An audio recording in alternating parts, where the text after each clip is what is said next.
ஆ.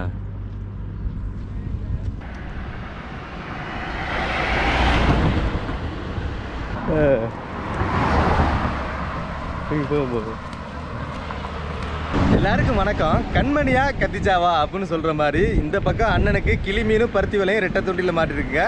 அந்த பக்கம் ஒரு கலவா ஒன்று கிடச்சிருச்சு. கடைசியாக கலவாவே டிசைட் பண்ணி போய் வீடியோ எடுத்தாச்சுங்க. ஒரு ரெண்டையுமே இன்றைக்கி ஓடியோடு இருக்கிற ஒரு சூப்பரான வீடியோ தான் இன்றைக்கி நம்ம பார்க்க போகிறோம். வாங்க பார்க்கலாம்.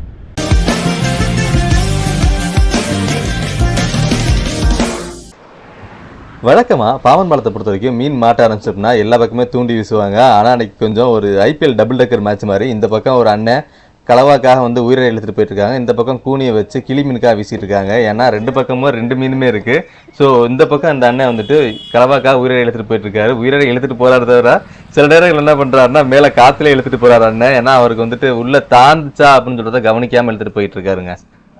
பாலத்தில் தூண்டிடுறது சாதாரண விஷயமே கிடையாதுங்க. ஆமாங்க, நிறையா யுக்திகள் தெரிஞ்சிருந்தால் மட்டும்தான் பாலத்தில் மீன்களை தூக்க முடியும். ரொம்ப ஈஸியாலாம் வந்து அதை கற்றுக்கிற முடியாது.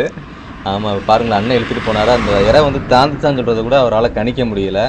சில நேரங்களில் காற்றோட வேகம் அதிகமாக இருக்கும்போது எவ்வளவு தான் நரம்பு இலக்குனாலும் அந்த உயிரை வந்துட்டு மிதந்துக்கிட்டே வராதுங்க, மேலே வரும். அந்த மாதிரி தாங்க இப்போ அண்ணன் விட்ட உயிரை வந்துட்டு மேலே வந்துட்டு காற்றுலேயே மிதந்துக்கிட்டு வருது, கடலுக்குள்ளே போகாமல். ஏன்னா கடலுக்குள்ளே போனால் தானே கலவா பார்த்து கடிக்கும்.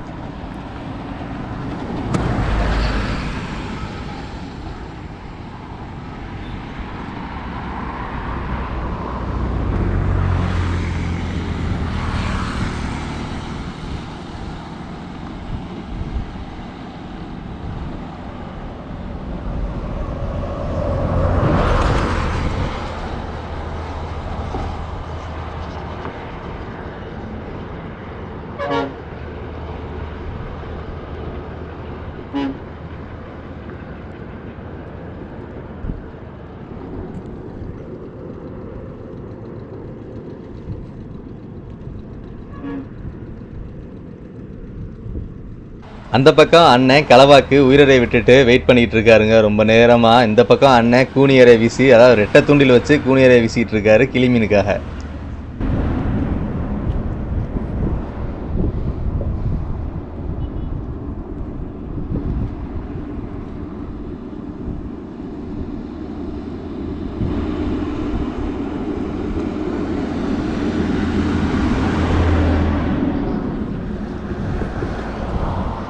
அதிகபட்சம் பாலத்தில் தூண்டிலும் போது யாரோட தூண்டில சீக்கிரமாக மீன் கிடைக்குது, அதாவது முதல்ல யார் கிடைக்குது அப்படின்னு சொல்கிற மாதிரி ஒரு போட்டி இருக்குங்க.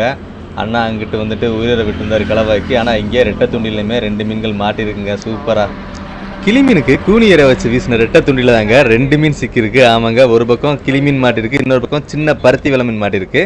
இதுவுமே வந்து ஒரு எடை பீஸ் தான், அதனால் அது அதிகபட்சம் கச்சா இறக்க மாட்டாங்க. தூக்குறதுக்காக அண்ணன் வெயிட் பண்ணிகிட்டு இருக்காருங்க. வெயிட் பண்ணிட்டு இருக்கும்போது அங்கேருந்து ஒரு சத்தம் கேட்குதுங்க. ஆமாங்க, அங்கேருந்து கலவான்னு சவுண்டு கேட்குது. அங்கே கலவா மாட்டிடுச்சு போலங்க. வாங்க டக்குன்னு அங்கே ஓடுவோம்.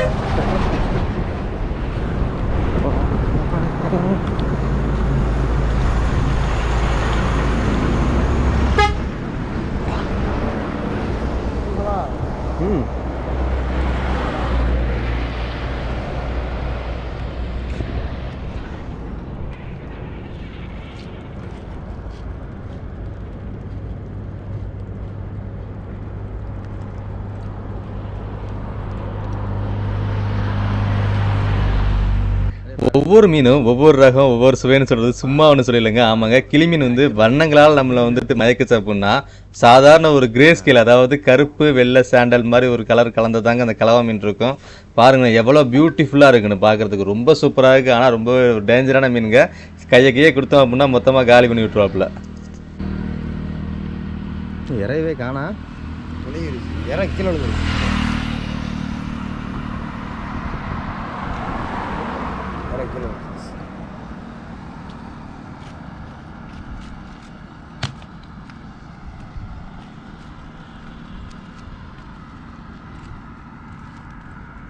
இறக்காத சிவா, நிப்பாட்டிட்டு மீன் இலக்குன்னா கல்லுக்குள்ள தான் போவாங்க.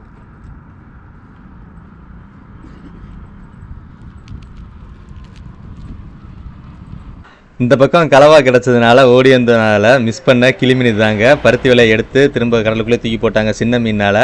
பாருங்கள் கிளி மீனையும்.